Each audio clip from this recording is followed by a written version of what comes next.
Gate के exam में अब बहुत ही कम दिन बचे हैं, तो मैं आशा करता हूँ कि आप सबने अब तक बहुत ही अच्छी प्रिपरेशन कर रही है और आपकी प्रैक्टिस भी बहुत ही अच्छी चल रही है। हालांकि दिन बहुत कम बचे हैं, तो ऐसे में नई चीज़ों को सीखना या फिर कोई नई स्ट्रेटजी को ट्राई करना या फिर कोई नई प्रैक्टिस को अडॉप्ट करने से बिल्कुल भी बचे। बल्कि अब तक जो आपने सीखा है, समझा है और जिसकी आप प्रैक्टिस कर रहे हैं, उसी को आप कंटिन्यू कीजिए। क्योंकि नई नई इस टाइम पे नई नई चीज़ सीखना या फिर कोई नई स्ट्रेटजी से टेस्ट सीरीज़ को अटैम्प्ट करने से आप ज़्यादा नर्वस हो जाएंगे।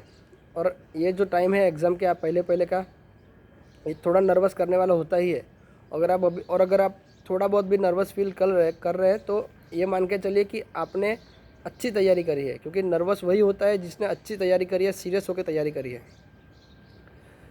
तो नर्वस होना बुरी बात नहीं है, लेकिन उस नर्वसनेस को अपने पे हावी नहीं होने देना है और उस नर्वसनेस को अपने पे हावी नहीं होने देना है।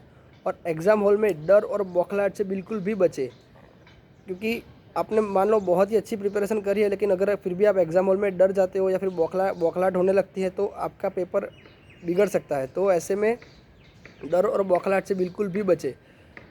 एक बात मान के चलिए कि एग्ज़ाम में आसान क्वेश्चन आने पर ना खुश होना है, ना हार्ड क्वेश्चन आने पर ना टेंशन लेना है।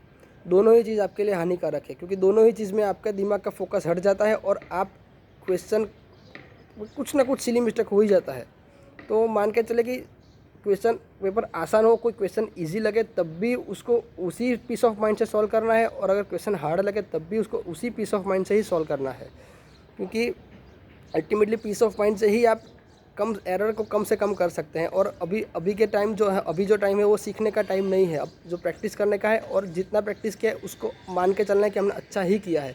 अभी अपने आप पे डाउट करने का टाइम नहीं है। अगर कुछ छूट भी गया है तो आप मान के चले कि उसको आप छोड़ ही दीजिए। अभी उसको आप उसके पीछे मत भागिए, बल्कि जो आपने प्रिपरेशन करी है उसके पीछे भागिए, उसकी प्रैक्टिस कीजिए। क्योंकि एग्ज़ाम हॉल में जितना आपने प्रैक्टिस करा है उसको अच्छे से अच्छा मिनिमम एरर के साथ अटैम्प्ट करने की ट्राई कीजिए, क्योंकि उससे भी आप अच्छा रैंक कर अच्छा स्कोर कवर कर सकते हैं। तो मैं इतना ही बताना चाहूँगा कि डर और बौखलाहट से बिल्कुल बचें और नींद पूरी अपनी कीजिए, क्योंकि दिमाग को शांत होने के लिए अच्छी नींद का होना बहुत ही ज़रूरी है। और एक बात, अब से लेके एग्ज़ाम तक तेल और मसालेदार खाने को थोड़ा अवॉइड कीजिए, क्योंकि एग्ज़ाम तक आप उसको अवॉइड ही कीजिए, क्योंकि शांत दिमाग के लिए तेल और मसालेदार खाना लाभदायक नहीं होता है। आखिर में सभी गेट एस्पायरेंट को all the best, best wishes and do your best.